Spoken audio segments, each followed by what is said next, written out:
YCP నేత కాకాని గోవర్ధన్ మీడియాతో మాట్లాడుతున్నారు. లైవ్ లో చూద్దాం. ఇన్ని రకాలైనటువంటి రోతరాసలు రాశారు మీరు. తర్వాత మరలా జగన్ ఆదాని లంచాల కహాని అంట. ఇలే దానికి సంబంధించి ముడుపుల ముడి వీడింది, అధిక ధర ఎందుకంటే అడ్డగోలు వాదన.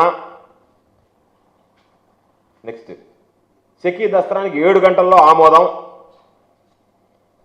నిబంధనలు ఉల్లంఘించి ఆదానికి అనుమతించేశారు. ఏంది ఈనాడు రాసినటువంటి రాతలే.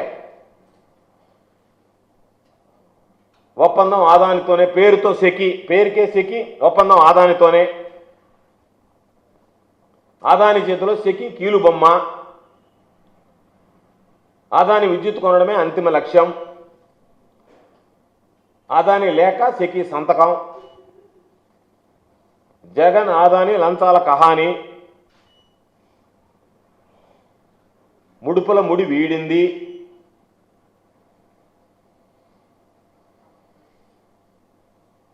అక్రమాల దందా,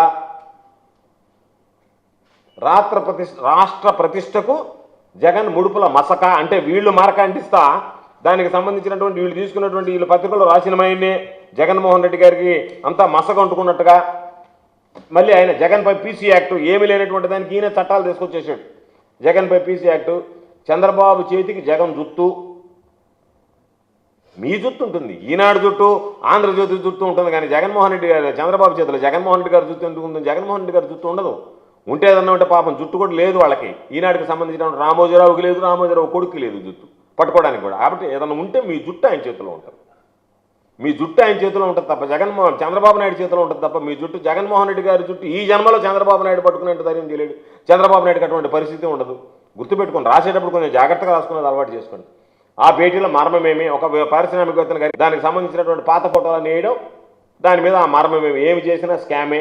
అంటే ఎంత దారుణంగా ట్రోల్ చేశారు, ఎంత దారుణంగా మీరు రాశారనేటువంటి దానికి ప్రజలు తెలియాలి కాబట్టి ఇవన్నీ చూపిస్తున్నాం మీకు. లేకపోతే మాకేమో సంతోషించి కదా మా మీద రాసినటువంటి మేము చూపించుకోవడానికి.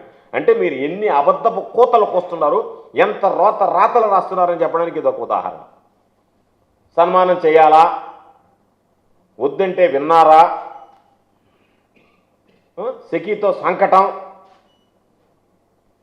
కాబట్టి ఇవన్నీ ఎంత దారుణమైనటువంటి రాతలు రాశారో ఒకసారి ఆలోచించాల్సినటువంటి ప్రజలు. కాబట్టి ఈరోజు వాస్తవం అయితే నిజంగా ఆ పత్రికలకు సంబంధించినటువంటి క్రెడిబిలిటీ ఉందని నేను అనుకోను. ఆ పత్రికలకి ఒకవేళ నిజంగా ఉంటే ఆ పత్రికలకి, ఛానళ్ళకి ఈరోజు బేషరతుగా మేము తప్పుడు రాతలు రాశాం, తప్పుడు చూపించాం, రాతలు రాశాం, తప్పుడు కథనాలు ప్రసారం చేశాం, కాబట్టి మేము ఆ తప్పును సరిదిద్దుకోవాలంటే ప్రజలకు క్షమాపణ చెప్తామని క్షమాపణ చెప్పాల్సినటువంటి అవసరం ఉంది. లేదనుకుంటే ముక్కు నేలకేసి రాయాలి మీరు.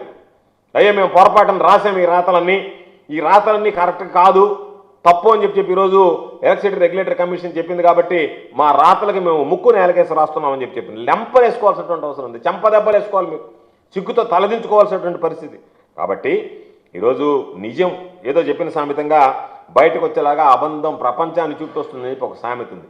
ఆ అబద్ధపు దీనికి రెక్కలు తొడిగే వార్తలకి మీరు ఇంకా వ్యాప్ చేయాలనేటువంటి ఎల్లో మీడియాని అడ్డం పెట్టుకొని అనేక రకాలైనటువంటి మీరు చేసినటువంటి కుట్రలన్నీ కూడా ఈరోజు బద్దలైపోయాయి అనేటువంటి విషయాన్ని మీరు గమనించాల్సినటువంటి సందర్భం. రైతుల శ్రేయస్సు దృష్టిలో పెట్టుకొని, ప్రజల యొక్క ప్రయోజనాలను దృష్టిలో ఉంచుకొని, విద్యుత్ రంగాన్ని చంద్రబాబు నాయుడు గారు తీవ్రమైనటువంటి సంక్షోభంలో పెట్టినటువంటి అంశాలన్నింటిని కూడా దృష్టిలో పెట్టుకొని ఈరోజు జగన్మోహన్ రెడ్డి గారు చేసినటువంటి దూరదృష్టి, తీసుకున్నటువంటి నిర్ణయం, దార్శనికత, దీనికి సంబంధించి ఒక ఒప్పందాన్ని ఎంత అపహాస్యం చేశారనేటువంటి దాన్ని ఈరోజు చూస్తే, ఈరోజు ఒక విధంగా చెప్పాలంటే నిజమేంటి, ఒక మంచి ఆలోచనతో చేసినటువంటి ప్రయత్నాన్ని మారీచులు వచ్చినా సరే ఏమీ చెయ్యలేరు అనేటువంటిది ఈరోజు ప్రజలకు అర్థమైంది. కారు చౌకగా ఈ ఏడాది నుంచే దాదాపుగా 4000 మెగావాట్లు అందుబాటులోకి రావడం అనేటువంటిది శుభపరిణామం. ఈ జగన్మోహన్ రెడ్డి గారు తీసుకున్నటువంటి ఒక ఉన్నతమైనటువంటి నిర్ణయం.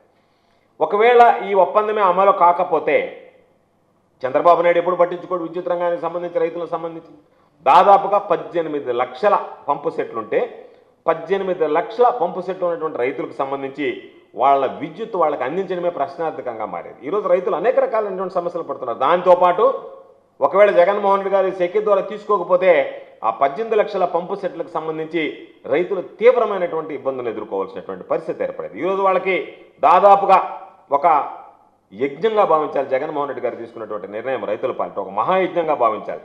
దాని ద్వారా వచ్చేటువంటి ఫలాలని రైతులకు అందకుండా చేయాలనేటువంటి ఈ రాక్షస పాలనలో దాన్ని కూడా భగ్నం చేయాలనేటువంటి ఆలోచనతో ఈరోజు చంద్రబాబు నాయుడు చేసినటువంటి అన్నీ కూడా ఈరోజు తీసుకున్నటువంటి ఆంధ్రప్రదేశ్ ఏపీఆర్సీ తీసుకున్నటువంటి ఒప్పందంతో నీరు గారిపోయాయి. ఈరోజు ఒకసారి ఆలోచన చేద్దాం. రైతులకు ప్రధానంగా పెట్టుబడి సాయం ఎట్టా చంద్రబాబు నాయుడు రైతులకు సంబంధించి ఇస్తానని చెప్పి ఎగ్గొట్టేశాడు. ₹1 కూడా ఇచ్చేటువంటి పరిస్థితి లేదు. 20,000 రూపాయలు ఇస్తానన్నాడు, మాటలకు పరిమితం అయ్యాడు. అయితే దాదాపుగా ఈరోజు మనం ఏదైతే ఉచిత కరెంట్ ఇస్తామో దాని ద్వారా 45,000 రూపాయలు ఈరోజు రైతులకు సంబంధించినటువంటి పెట్టుబడి సాయం అందించినట్లే.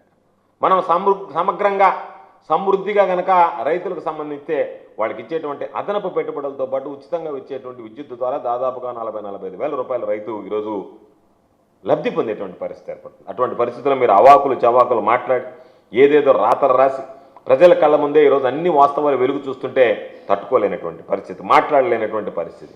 కాబట్టి ఈ రాష్ట్రంలో విద్యుత్ రంగాన్ని సర్వనాశనం చేసినటువంటి వ్యక్తి ఎవడన్నా ఉన్నాడంటే ఈ రాష్ట్రంలో విద్యుత్ రంగాన్ని సర్వనాశనం చేసినటువంటి వ్యక్తి, మామూలు నాశనం కూడా కాదు, చేసినటువంటి వ్యక్తి ఎవరన్నా ఉన్నారంటే అది చంద్రబాబు నాయుడే. అందుకే ఈరోజు రాసినటువంటి ఎవరైతే రాశారో వాళ్ళ ఎల్లో మీడియాకి మేము ఛాలెంజ్ చేస్తున్నాం, మీరు వాస్తవాలు రాసేటువంటి దమ్ముందా?